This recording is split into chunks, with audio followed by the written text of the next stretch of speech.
నమస్తే భయ్యా. Welcome back to మన ఛానల్. అసలు ముచ్చట ఏందంటే మన డార్లింగ్ ప్రభాస్ అన్న రాజా సాబ్ సినిమా ఎట్టకేలకు ఓటీటీలోకి దిగింది.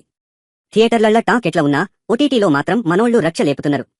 అసలు ఈ సినిమాని ఇప్పుడు ఇంట్లో కూసోని చూడాల్నా వద్దా, ఓటీటీలో ఏమైనా కొత్త సీన్లు కలిపినారా అనేది ఇప్పుడు క్లియర్గా మాట్లాడుకుందాం.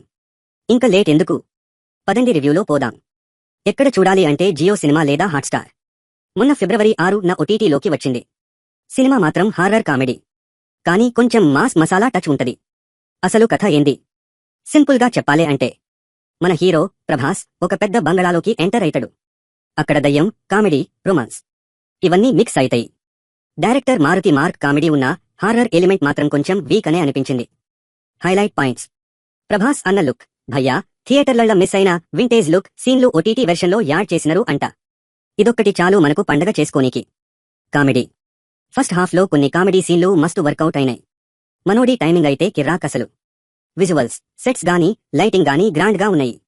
తమన్ అన్న బీజిఎం కూడా కొన్ని చోట్ల దుమ్ము లేపింది. డ్రాబ్యాక్స్ మాత్రం సెకండ్ హాఫ్ అయితే కొంచెం లాగ్ అనిపిస్తది భయ్యా. కథ పెద్దగా ఏం లేదు, రొటీన్ హారర్ కామెడీ ఫార్మాటే. విఎఫ్ఎక్స్, కొన్ని చోట్ల గ్రాఫిక్స్ ఇంకా బెటర్గా ఉండాల్సింది. బాహుబలి రేంజ్ ఎక్స్పెక్ట్ చేసి చూస్తే మాత్రం బిస్కెట్ అయితది. సినిమా లెంగ్త్ కొంచెం ఎక్కువ అనిపిస్తది, ఎడిటింగ్ ఇంకా క్రిస్ప్గా ఉంటే బాగుండు.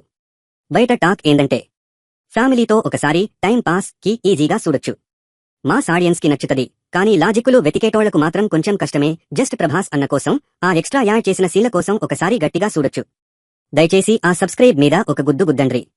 నచ్చితే లైక్ కొట్టండి. జై హింద్.